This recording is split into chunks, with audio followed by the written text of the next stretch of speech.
el nombre de Juan Pablo? Porque antes de él había estado Pablo VI. Y antes de Pablo VI estuvo Juan, no recuerdo qué 23. número, pero él tomó, ¿Juan 3? 23. Juan 23. Y entonces él por eso tomó el nombre de Juan Pablo II. Cabe mencionar que este fue el primer papa no italiano después de 445 años y el número 263, sucesor de Pedro. Y cabe mencionar también que sus papados ha sido uno de los más largos, con una duración de nada más y nada menos que de 27 años. Ok, entonces para entrar en contexto también de las inspiraciones en que San Juan Pablo II se basó para la teología del cuerpo, tenemos que hablar de Pablo VI. Pablo VI emitió en julio de 1968 una encíclica llamada Humane Vitae. Esto quiere decir de la vida humana. ¿De qué hablaba esta encíclica? Bueno, era 1968, es un tema seguramente para nosotros muy polémico, pero en ese entonces empezaba a surgir todo este tema de los anticonceptivos y entonces la población, los católicos, pues le preguntaban a la iglesia, le pedían a la iglesia que mantuviera una postura, ya sea a favor o en contra, pero decían, ¿qué debemos hacer? ¿Hacia dónde debemos caminar? ¿Es correcto el uso de anticonceptivos o es inapropiado para el tema de la iglesia? Entonces Pablo VI decía, ahorita no es tiempo de resolverlo, pero después del Concilio Vaticano II es que emite esta encíclica del Humane Vitae. Y entonces él dice, ok, vamos a estudiar al humano, pero vamos a estudiarlo desde una visión más completa, desde una visión a lo mejor no tan terrenal, sino sobrenatural. Y entonces, bueno, en pocas palabras lo que el cardenal Pablo VI en esa encíclica dice es que, bueno, no aprueba los anticonceptivos, pero ¿por qué? Bueno, en ese entonces la gente decía, pero es que estamos viviendo en la población, estamos teniendo una sobrepoblación y no estamos teniendo a lo mejor las oportunidades de educación, de salud para nuestras familias. Necesitamos regular todo ese tema. Y en ese entonces se manejaba mucho el término de paternidad responsable.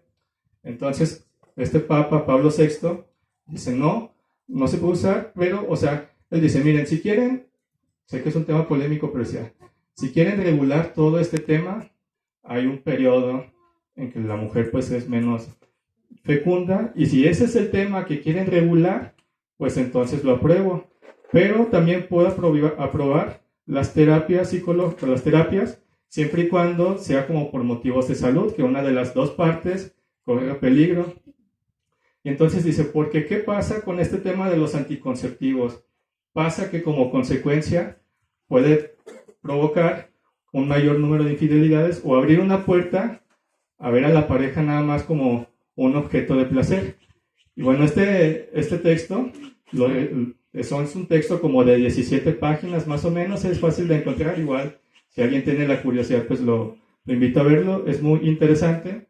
Y bueno, también después, posteriormente, San Juan Pablo II emitió otro documento, que ese se llamaba el Evangelium Vitae, el Evangelio de la Vida, pero en este tema él hablaba más sobre como la dignidad y el valor de los humanos. Otro tema de la inspiración de San Juan Pablo II, bueno, recordamos que en el tiempo de San Juan Pablo II le tocó la Segunda Guerra Mundial, cuando los nazis invaden Polonia, llegan a Polonia para anexarse en su territorio, llegan pues con una técnica muy agresiva llamada Guerra Relámpago. Guerra Relámpago, sí, así es, la cual consistía en el movimiento rápido de los cuerpos blindados y también usar fuego en su máxima potencia en los primeros días del conflicto bélico. Entonces, bueno, le tocó a toda esta época a San Juan Pablo II. Posteriormente viene el comunismo, con un mensaje como de salvación contra los nazis, pero termina siendo peor. Termina siendo peor, ¿por qué? Porque terminan siendo unos dictadores, unos persecutores, unos represores de la libertad. Entonces, a esto, Juan Pablo II, un día caminando por Polonia, bueno, me imagino que esta escena también, los que vieron la película, pues la han de ubicar, caminando por Polonia, viendo cómo estaba siendo destruida, invadida por la guerra, por la desesperación, por la angustia, es que va caminando y se encuentra con unos soldados. En ese entonces, bueno, y en ese momento él decide huir de los soldados. Entonces, en su intento de huir, ingresa a la casa de Jan Tiranovsky. Bueno, este personaje también es un personaje importante para San Juan Pablo II a manera de inspiración, porque él de hecho en la película menciona, cuando ya es papa, que no conoció persona más sabia que este personaje. ¿Y este personaje quién es? Bueno, es un contador público, como yo, que por el estrés en el trabajo enfermó y decidió dedicarse mejor a la sastrería, tal como su padre. Pero él era muy apegado a la iglesia. Su meta era de hecho ser seminarista, pero al no poder ingresar al seminario por estar cuidando de su mamá, pues es que no puede ingresar, pero sí se mantiene muy cercano a la iglesia. Y en ese entonces, en el tiempo de la invasión nazi, es que llegan los nazis a la parroquia donde estaba Jan Tiranovsky y se llevan a 11 miembros a los campos de concentración. En este entonces es que Jan Tiranovsky se queda a cargo de un grupo de jóvenes, entre los cuales estaba Karol Wojtyła. Bueno, entonces cuando llega y se esconde en la casa de Jan Tiranovsky, huyendo de los soldados, es que este personaje le dice a Karol Wojtyła, calma, como vimos en la película también, ¿verdad? Lo intenta calmar y dice, el mal, al final de cuentas, se termina devorando él solo. Pero la guerra va a cambiar, las ideologías van a cambiar, los soldados van a cambiar, todo va a cambiar, pero si no triunfa el amor, ningún problema se va a resolver. Entonces Karol Wojtyła dice, pero ¿cómo me dices eso? ¿Cómo me dices eso en plena guerra? Estás viendo que nos están invadiendo, que nos están matando y me dices que si no hay amor, no hay solución.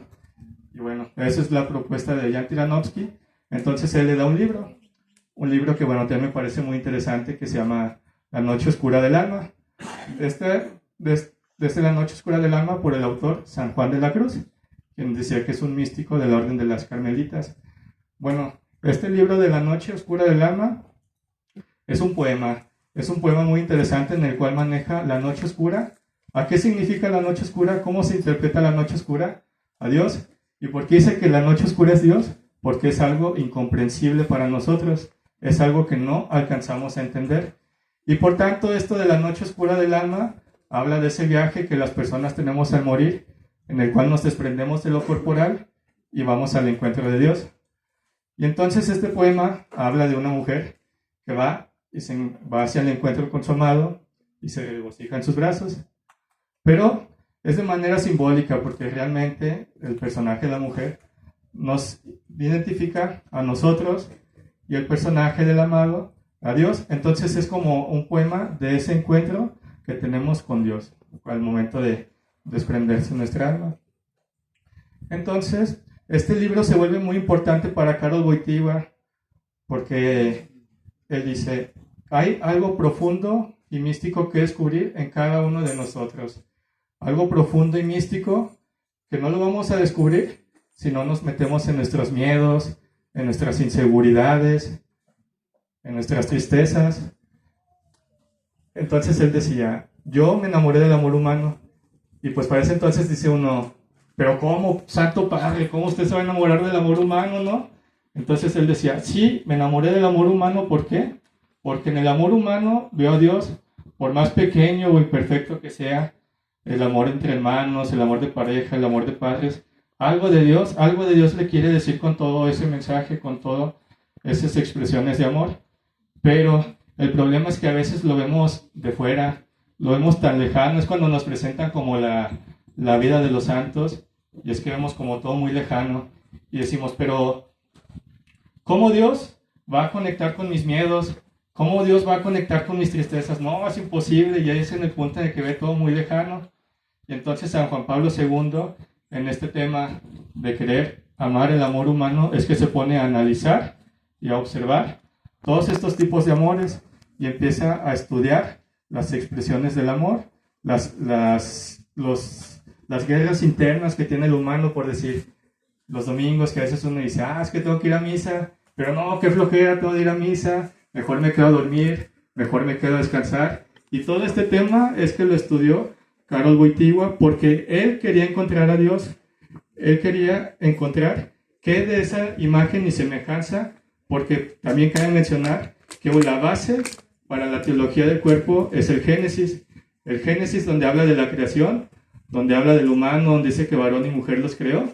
Estas son las bases que se basó para la teología del cuerpo. Entonces San Juan Pablo II decía, yo quiero encontrar qué de esta imagen y semejanza tenemos los humanos con Dios.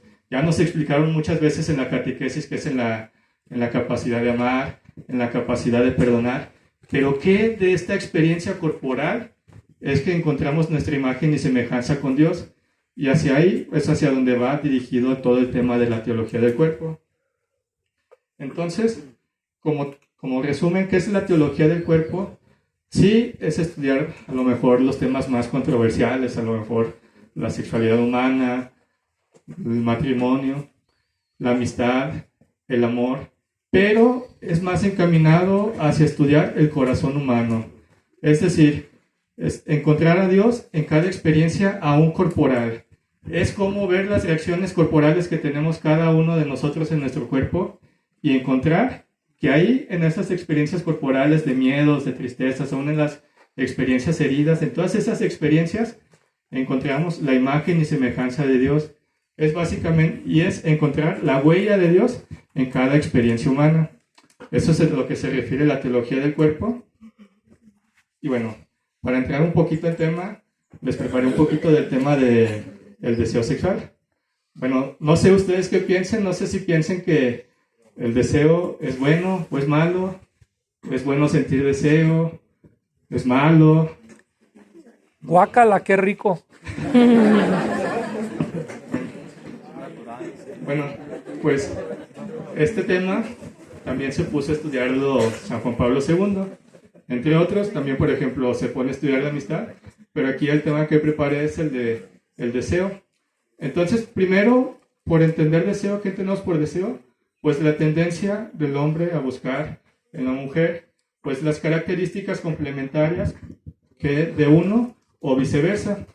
Entonces, entrando en esa definición, es que, ok, ya vimos que el hombre se parece en las experiencias de imagen y semejanza de Dios, pues por las experiencias, ¿verdad? Pero también cabe destacar que los humanos somos seres que nos movemos por deseos y pasiones. A lo mejor desde el momento en que nacemos, que, bueno, no sabemos hablar, pero deseamos como el juguete, deseamos cariño, deseamos atención, deseamos comida. ¿Y qué vemos en los bebés desde esa edad temprana? Pues que se empiezan a mover, se empiezan a llorar, empiezan a darse a entender, buscando ese deseo, buscando saciar ese deseo, hasta posteriormente a la etapa más adolescente, donde nos empezamos a enamorar, donde empezamos a buscar a las chicas o a los chicos. Es decir, los deseos nos van a acompañar en cada etapa de nuestra vida y no podemos desprendernos de ellos. Y estos deseos se relacionan con el tema de las faltas. ¿Por qué de las faltas? Es decir, a lo mejor a mí me falta atención, a mí me falta cariño, a lo mejor a mí me falta sentirme más seguro, me falta seguridad, a lo mejor me falta sentirme más bello, más guapo. Entonces, todo este tema de los deseos va acompañado con el tema de las faltas, porque deseamos aquello que nos hace falta. Si nos sentimos sin cariño, si nos sentimos no amados, buscamos saciar ese sentimiento con la compañía, con ese cariño que deseamos. Pero cabe mencionar que todos estos deseos van ligados con dos términos, con el término de la libertad y la voluntad, que es algo pues que se nos distingue a lo mejor de los animales, que simplemente es como supervivencia por supervivencia y reproducción por reproducción. En cambio, los seres humanos tenemos opciones, tenemos el deseo, pero ¿qué vamos a hacer con ese deseo? ¿Hacia dónde vamos a encaminar ese deseo? Entonces eso es lo que nos caracteriza a los seres humanos, las opciones. Y entonces, por ejemplo, también tenemos las faltas, los deseos por decir, de que voy y se me antoja a lo mejor una guacamaya, se me antoja una cebadina, se me antoja una torta ahogada, se me antoja un taco sudado. O a lo mejor como aquí, ¿no? A lo mejor ya me dio hambre y deseo ir a comer y ya me voy a comer, ¿verdad? Y esos son deseos que se satisfacen pues fácilmente, ¿no? Que pues voy y compro mi guacamaya, mi taco sudado, etc.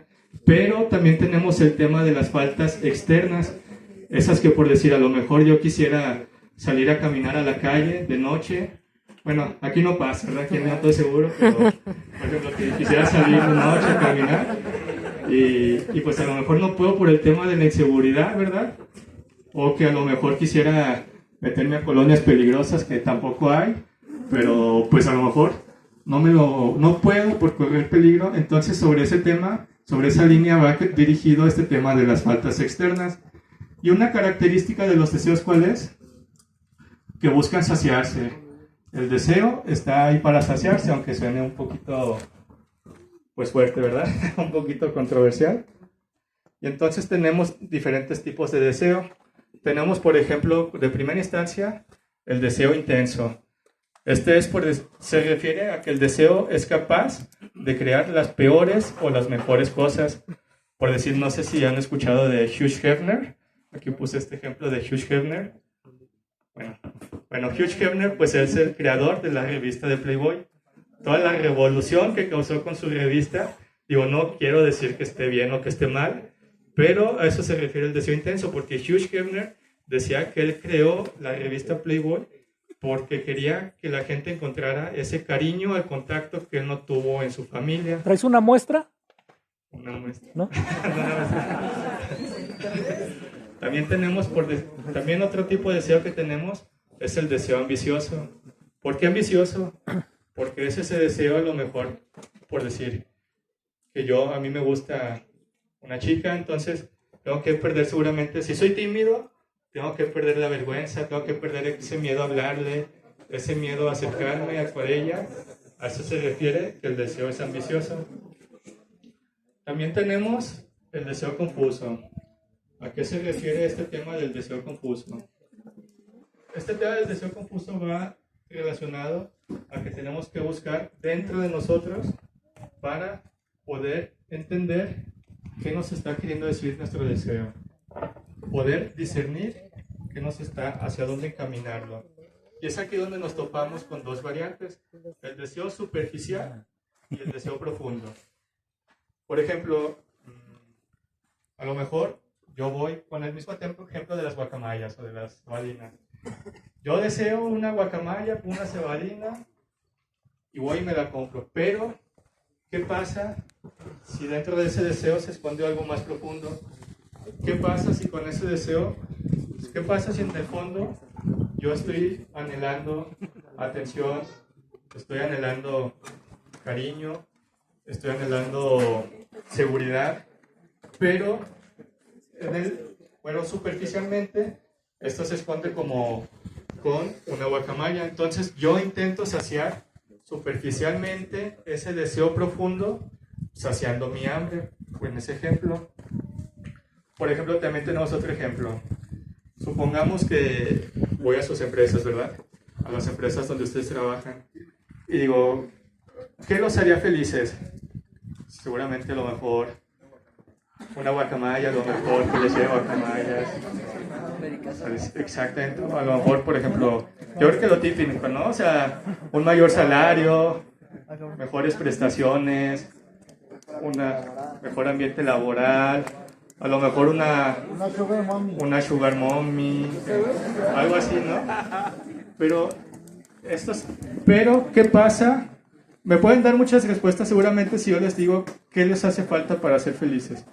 Pero si viniera Dios hoy y se les pusiera enfrente y les dijera, mira, te voy a complacer un deseo y nada más, y bueno, ¿qué pedirías? ¿Qué pedirías si nada más tuvieras un deseo? Que cuando me muera me pueda ir al cielo. Exactamente, entonces en este tema es que va relacionado el tema de los deseos profundos. Como decimos, a lo mejor el deseo superficial sería mejores jornadas y todo lo que ya vimos, ¿verdad? Pero en el deseo profundo seguramente hay algo más. Y entonces San Juan Pablo II dice que él considera que el ser humano en general tenemos anhelos universales. Es decir, a lo mejor lo que yo busco en el fondo es algo que busca alguien de Guadalajara, alguien de Aguascalientes, alguien de Arandas. Existen los anhelos universales. Y entonces, ¿qué hacer con los deseos? ¿Qué debemos hacer con los deseos? Bueno, pues San Juan Pablo II nos dice, pues si los deseos nos opuso Dios, fue por algo, ¿no? O sea, no tenemos esos deseos como para no saciarlos nunca. Entonces, si Dios nos puso esos deseos en cada uno de nosotros, entonces hay que preguntarle, ¿qué quiere que hagamos con esos deseos? Y entonces, ahí es cuando San Juan Pablo II dice que los seres humanos vamos más hacia, en el fondo, tenemos deseos de algo eterno, algo profundo, algo que no se nos puede robar, como mencionaba Jenny. Entonces, sobre esa línea es que va caminando San Juan Pablo II, dirigiéndose hacia ese tema de ese deseo de lo profundo. Y entonces, ¿qué hacer con los deseos? Dice Juan Pablo II que él ha notado que, por lo regular, el ser humano suele dirigirse a dos extremos. Dos extremos. El primer extremo, ¿cuál es? Reprimirnos y pelearnos con ellos. Pero esto implica una tentación en el corazón humano. Y el segundo extremo, hacia el cual se dirige regularmente el ser humano, es dejarse llevar por ellos, dejarse llevar por los deseos.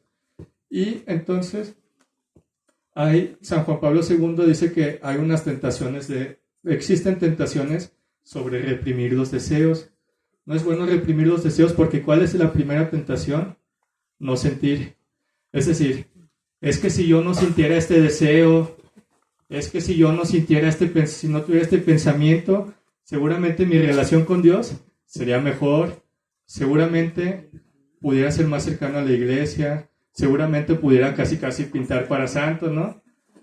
Pero San Juan Pablo II nos dice que, que no es bueno no sentir, porque debemos darle una interpretación a esos deseos, saber qué nos quiere decir esos deseos. La otra tentación que tenemos de reprimirlos es la tentación de pelearme con lo que siento. Es decir, a lo mejor me llega un deseo y me empiezo a pelear con él, digo, pero es que ¿por qué me llega este deseo? Entonces, o ¿por qué estoy sintiendo esto? Y es lo mismo, entonces hay deseos que nos están hablando, puede ser de una herida, y al menos que no nos metamos en esa herida, de poder interpretar esa herida, entonces aquí nos dice San Juan Pablo II que hay que pedirle a Dios qué nos quiere decir verdaderamente ese deseo, por qué estoy sintiendo ese deseo. Y la tercera tentación que tenemos es la de querer cerrar mi corazón. Aquí tenemos el tema mucho de los que desean a lo mejor como vivir en castidad. Yo creo que es algo que se presta mucho para ese tema, por decir, yo cierro mi corazón. Es decir, si yo soy hombre, no puedo ver mujeres porque empiezo a sentir deseo. No pueden abrazarme mujeres porque empiezo a sentir deseo. No me pueden abrazar ni acercarme. Entonces, mejor desde lejitos la saludo porque soy débil. Porque en cuanto apenas un mínimo encuentro empiezo a sentir deseo. Entonces aquí también nos dice San Juan Pablo II que no es bueno cerrar el corazón. Porque el deseo está, por el contrario, para abrir el corazón. Y de hecho dice que no hay peor cárcel que un corazón cerrado. Y entonces estas son las tentaciones que tenemos respecto al tema de reprimir los deseos. Por otro punto contrario, tenemos el tema de dejarnos llevar totalmente por ellos. Pero aquí San Juan Pablo II nos dice, suena como una libertad, ¿no? Yo hago lo que quiero, pero realmente dice que es una esclavitud. Nos estamos haciendo esclavos de nuestros deseos. Y yo quiero invitarlos a pensar tan solo en imaginar una sociedad en la que cada quien hiciera lo que quiere, cuando quiere, como quiere, pues seguramente sería una sociedad que no subsistiría. Necesitamos normas que nos regulen nuestro comportamiento. Y así como hablamos de las tentaciones de reprimir los deseos, también tenemos expresiones de dejarnos llevar totalmente por ellos. La primera expresión es resignación. No sé si más o menos se imaginen por dónde va, pero ¿a qué se refiere este tema de la resignación? Aquí a lo mejor tenés el tema de, por decir, el aborto, ¿no? Puede ser el tema de, las personas van a abortar independientemente sea regulado o no. Entonces, nos resignamos y mejor lo legalizamos. O el tema seguramente de las drogas. Esta persona o del que toma, esta persona va a tomar, esta persona se va a drogar, independientemente si le ponemos la droga o se la escondemos, este vato va a dar con la droga y la va a encontrar. Entonces, ¿qué hacemos? Nos resignamos y mejor la legalizamos y hacemos legal todo ese tema. Y bueno, más o menos por ese camino va el tema de la resignación. Luego va el tema de la expresión de la justificación. Este va de la mano, por decir, de aquella frase famosa que el cuerpo es débil. Entonces bueno, para entender este tema de la justificación, una palabra clave son los pretextos. Por decir, ¿qué pasa en nuestra sociedad también actualmente? No en León, pero ¿qué pasa a lo mejor? En que cuando agreden a una mujer, que el agresor que dice, pero es que mira cómo se viste. Y entonces en este tema va este punto de la justificación, porque la persona no se está haciendo responsable de sus actos, está poniendo puros pretextos y sigue el tema del uso. La expresión del uso a qué se refiere, por decir, yo voy, llego a casa, veo que hay comida y veo que, por ejemplo, un ejemplo de aquí, voy y veo que hay comida aquí y bueno, me atraganto y como, pero sé que ustedes no han comido y no me importa, yo como porque quiero saciar mi hambre, ¿verdad? Y bueno, ¿qué dice San Juan Pablo II? Pues lo malo no es saciar mi deseo, porque los deseos al final de cuentas están para eso, para saciarse. Lo malo es cuando el vicio o cuando el deseo se vuelve un bien supremo, cuando no nos importa sobre quién podemos pasar para conseguir eso que deseamos, incluso si hay que pasar a lo mejor hasta por mí mismo, no nos importa. Y la última expresión es el tema de la adicción o la compulsión, que va, por ejemplo, el tema de, bueno, seguramente el primero que se nos viene a la cabeza es del borracho o de la persona que toma, ¿no? Bueno, tomo y sé que me hace daño, pero no puedo dejarlo y tengo que seguir tomando. O el tema de la comida, ¿no? A lo mejor también como, estoy lleno, ya me sacié, pero tengo esa necesidad de seguir comiendo. Y sobre este camino va esta expresión de la adicción o la compulsión. Pero este tema va más relacionado con una herida profunda, porque nos dice, quiero dejarlo, pero no puedo. Entonces va más relacionado con traumas, con problemas mentales y bueno, con ese tema. Entonces, si ya vimos que el ser humano por lo regular se va a reprimir los deseos, o por otro extremo, se va y bueno, se deja llevar totalmente por ellos, entonces San Juan Pablo II nos dice, no creo que esas sean las únicas dos opciones, debe haber otra opción, pero ¿cuál es esa tercera opción? Es la de educar el deseo. Esta es la opción que nos propone San Juan Pablo II en este tema de la teología del cuerpo. ¿Y cómo educamos el deseo? Purificándolo. ¿Y cómo lo purificamos? Sabiéndolo encaminar hacia un bien. Porque, por decir, todos deseamos ser dueños de nosotros mismos. Todos deseamos, pero para eso necesitamos dirigir nuestro deseo, nuestros pensamientos hacia un bien, y de esa manera es que lo purificamos también como con el autocontrol, por así decirlo. Por ejemplo, si a lo mejor yo tengo la tentación de drogarme, pues ¿qué hago? Pues tomo esa tentación, ese deseo, y lo encamino hacia dignificar mi cuerpo. O por ejemplo, las personas que tienen una pareja que a lo mejor desean ser infiel, que se les presenta la tentación, pues ¿qué hago con ese deseo? Pues tomo ese deseo y lo encamino hacia el bien de mi pareja. Porque al final de cuentas, estos deseos son como una comunicación en los que Dios comunica su voluntad a través de nuestros deseos. O por ejemplo, otro ejemplo también pudiera ser el tema de la pornografía. El tema de la pornografía también no es un tema que se ve en el diplomado de la teología del cuerpo, pero la pornografía al final de cuentas lleva oculto un deseo de la belleza, nada más que este es un deseo mal encaminado. Y bueno, para concluir entonces con la pregunta que inicié sobre el tema del deseo, ¿es bueno o es malo sentir deseo sexual? Bueno, San Juan Pablo II nos dice que bueno, en sí el deseo no es malo, no es malo porque nos puede dar un marco hacia el amor verdadero, siempre y cuando este sea acompañado por un sentido de responsabilidad hacia nuestra pareja.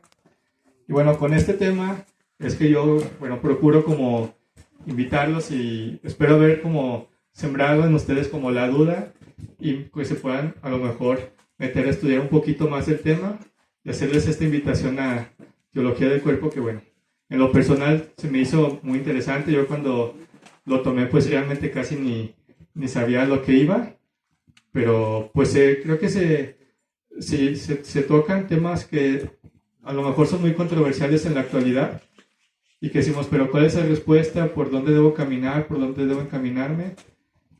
Entonces, bueno, los invito a acercarse a toda esta materia de teología del cuerpo y muchas gracias.